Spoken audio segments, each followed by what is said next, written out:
প্রিয় দর্শক, সাজ্জাদ কাদিরের প্রীতি নিন, শুভেচ্ছা নিন। এই মুহূর্তে আপনাদের সামনে কথা বলতে এসেছি ভারতের তেল কূটনীতিতে নাস্তানাবুদ মার্কিন যুক্তরাষ্ট্র। শিরোনামটা যদি এভাবে বলি তাহলে ভুল হবার কথা নয়। আপনারা জানেন যে মার্কিন যুক্তরাষ্ট্র সাম্প্রতিক শুল্ক যুদ্ধে গত 30 জুলাই বুধবার ভারতের উপর ডোনাল্ড ট্রাম্প নিজে তার যে 25% শুল্ক, বিশেষ করে আমি যদি আমাদের আশপাশের দেশগুলোর কথা বলি, দক্ষিণ এশিয়ার দেশগুলোর কথা বলি, দক্ষিণ এশিয়ার দেশগুলোর মধ্যে সবচেয়ে বেশি শুল্ক ধার্য করেছে ভারতের উপর। এবং এই শুল্ক ধার্য করবার পেছনে বড় হুমকি হিসেবে দিয়েছে ভারতকে যে রাশিয়ান তেল ক্রয় এবং রাশিয়ান সমরাস্ত্র ক্রয়ের দায়ে অভিযোগে অভিযুক্ত করেছে। একই সাথে ভারতকে খোঁচা দিয়েছে পাকিস্তানকে দিয়ে। আপনারা খেয়াল করেছেন যে মার্কিন যুক্তরাষ্ট্র একটি ঘোষণা দিয়েছে। ডোনাল্ড ট্রাম্প তার নিজের সোশ্যাল মিডিয়ায় ট্রুথ সোশ্যালে পর্যন্ত লিখে বলেছে যে পাকিস্তানের সাথে একটা জ্বালানি চুক্তি হয়েছে মার্কিন যুক্তরাষ্ট্রের, এবং সেই চুক্তির আলোকে ট্রুথ সোশ্যালে ডোনাল্ড ট্রাম্প বলেছেন যে এমন একটা দিন হয়তো আসবে যেদিন ইসলামাবাদের কাছে নয়াদিল্লির তেল কিনতে হবে। অথচ বাস্তবতা হচ্ছে পাকিস্তানের যে তেল, সেই তেলই নেই। এটি একটা ফেক বা ভারতকে খোঁচা দেওয়ার জন্য এই কাজটা করেছে।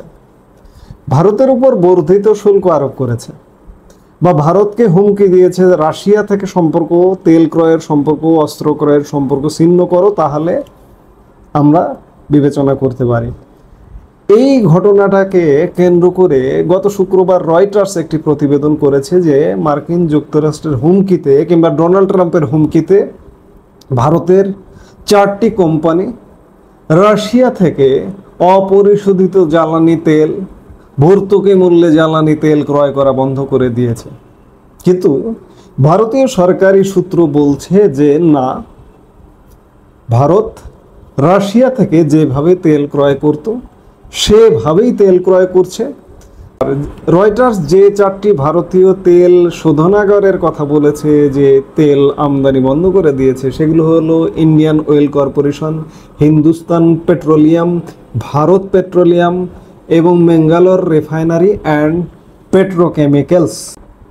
রয়টার্সের এই খবর ছড়াতেই চারপাশে তুমুল জল্পনা কল্পনা শুরু হয়। ভারতীয় গণমাধ্যম এবং বিশ্বের নানা গণমাধ্যম, বাংলাদেশের গণমাধ্যমও এমন রিপোর্ট করতে ছাড়েনি যে ভারত ট্রাম্পের হুমকিতে রাশিয়া থেকে তেল আমদানি বন্ধ করে দিয়েছে। কিন্তু না, আসলে রাশিয়া থেকে তেল আমদানি অব্যাহত আছে। ইতিমধ্যে ভারতীয় বিদেশ মন্ত্রকের মুখপাত্র রণধীর জয়সওয়ালও জানান যে শক্তি সম্পদের ক্ষেত্রে আমাদের অবস্থান সকলেই জানে। আমাদের চাহিদা অনুযায়ী জাতীয় স্বার্থ এবং বাজারের পরিস্থিতি দেখে শক্তি সম্পদ আমদানি করা হয়।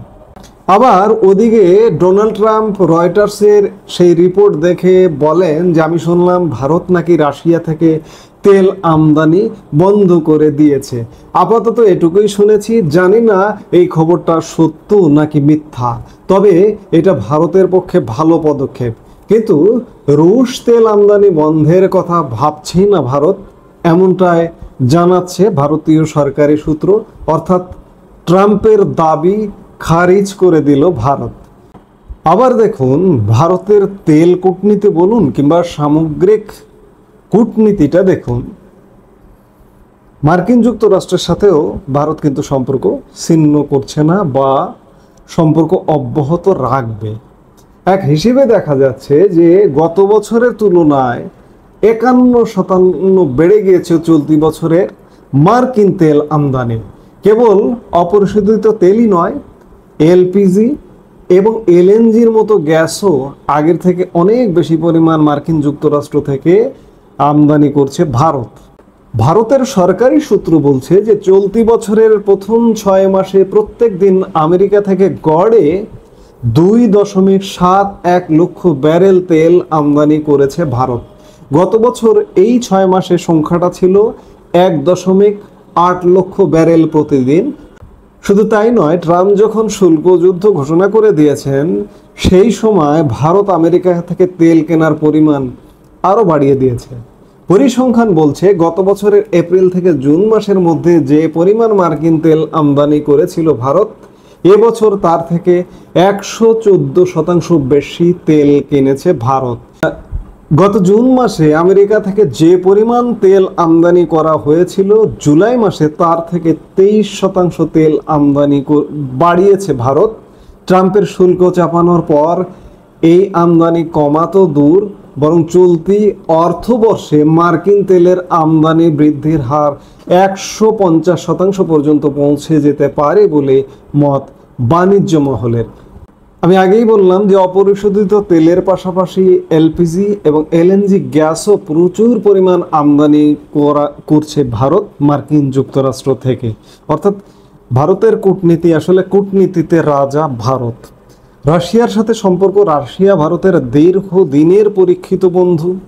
রাশিয়ার সাথে সম্পর্ক কোনোভাবেই, যত বড় মার্কিন হুমকি ধামকি যেটাই আসুক না কেন, কোনোভাবেই রাশিয়ার সাথে সম্পর্ক ছিন্ন করবে না ভারত। আবার মার্কিন যুক্তরাষ্ট্রের সাথেও কিন্তু সম্পর্ক ছিন্ন করবে না। মার্কিন যুক্তরাষ্ট্রের সাথে তেল ক্রয় করছে, গ্যাস ক্রয় করছে, মার্কিন সমরাস্ত্র ক্রয় করছে, নানামুখী তৎপরতায় আছে ভারত। ভারত এই কারণেই শুধুমাত্র আজকে চতুর্থ থেকে তৃতীয় অর্থনীতির দেশের দিকে ধাবিত হতে যাচ্ছে।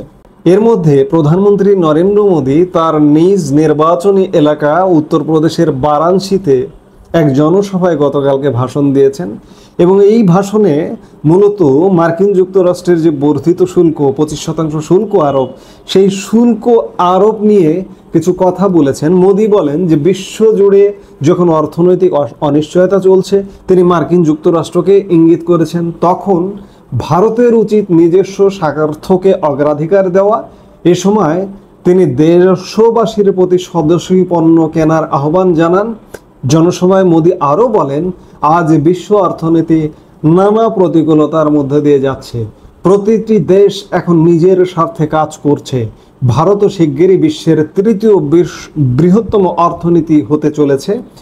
এই পরিস্থিতিতে আমাদের নিজেদের কৃষি, শিল্প ও যুব সমাজের কর্মসংস্থানকে রক্ষা করা জরুরি। সেই লক্ষ্যে সরকার নিরলসভাবে কাজ করছে। অর্থাৎ মার্কিন যুক্তরাষ্ট্র মূলত বিশ্ব অর্থনীতির যে টালমাটাল অবস্থা, মার্কিন অর্থনীতি টালমাটাল সারা পৃথিবীতে হাত দিয়েছে। মার্কিন যুক্তরাষ্ট্রের প্রেসিডেন্ট ডোনাল্ড ট্রাম্প, ব্যবসায়ী প্রেসিডেন্ট ডোনাল্ড ট্রাম্প সারা পৃথিবীর সাথে রাষ্ট্র চালানোর চাইতে ব্যবসা চালানোরই বেশি যেহেতু মনোনিবেশ করেছে, এজন্য প্রধানমন্ত্রী নরেন্দ্র মোদী তার দেশের জনগণের প্রতি, বিশেষ করে তার নির্বাচনী এলাকায় গিয়ে যে বার্তাটা দিয়েছেন যে নিজেদেরকে সোজা কথা সম্পন্ন হতে হবে। অর্থাৎ ভারত কিন্তু কোথাও মাথা নত করছে না, আবার মার্কিন যুক্তরাষ্ট্রের কথায়, মার্কিন যুক্তরাষ্ট্রের আলাপে নিজেদের কোথাও বিকেও দিচ্ছে না। রাশিয়ার সাথে যে সম্পর্ক, সে সম্পর্কটি অব্যাহতই আছে। কাজেই কারোর সাথে সম্পর্ক ছিন্ন করা নয়। ভারত, এই যে আমাদের পররাষ্ট্র নীতিরও কিন্তু একটা চমৎকার মূলনীতি আছে যে সকলের সাথে বন্ধুত্ব, কারোর সাথে শত্রুতা বা বৈরিতা নয়। ভারত কিন্তু এই নীতিতেই চলে। আমরা শুধু পররাষ্ট্র নীতির একটা মূল নীতি আছে, বা অতীতেও হয়তো ফলো করা হতো, অতীতেও খানিকটা আমরা দেখেছি যে বিশেষ করে গত 16 বছর যে একটা সরকার ছিল, সেই সরকারটা কিন্তু সকলের সাথে ভারসাম্য বজায় রেখে চলেছে। কিন্তু আজকে যে এই 1 বছরের একটা অন্তর্বর্তীকালীন সরকার, এই সরকারটি কিন্তু ভারসাম্য রেখে চলছে না। আমাদের ভারতের কাছে শেখার অনেক কিছু আছে। এই যে দেখুন, বর্তমান অন্তর্বর্তীকালীন সরকার ট্রাম্পের হুমকিতে, মার্কিন যুক্তরাষ্ট্রের হুমকিতে আমরা যে রাশিয়া থেকে বা ইউক্রেন থেকে স্বল্প মূল্যের গম কিনতাম, সেই গম কেনা ভবিষ্যতে অব্যাহত থাকবে কিনা সে ব্যাপারে সন্দেহের অবকাশ আছে।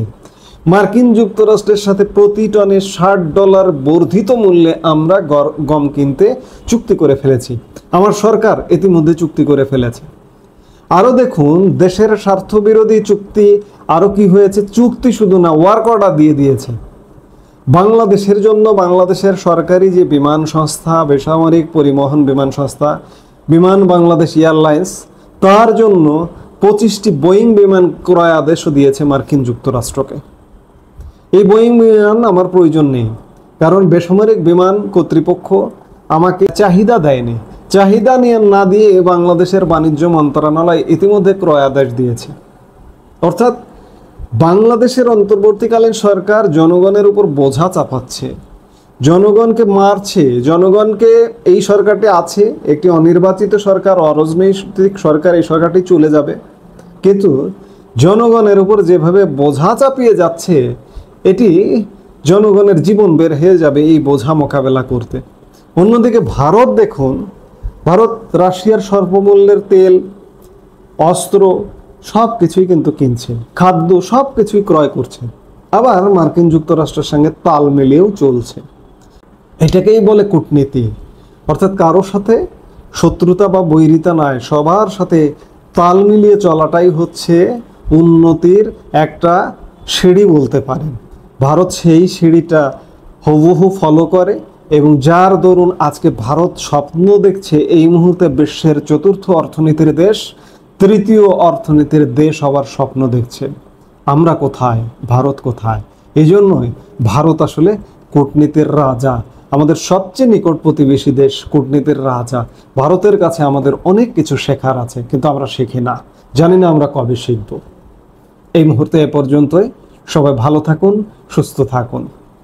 আমাদের ভিডিওগুলো নিয়মিত পেতে সাবস্ক্রাইব করুন Sajjad Kadir and the legends YouTube channel, এবং লাইক, কমেন্ট, শেয়ার করে সাথে থাকুন।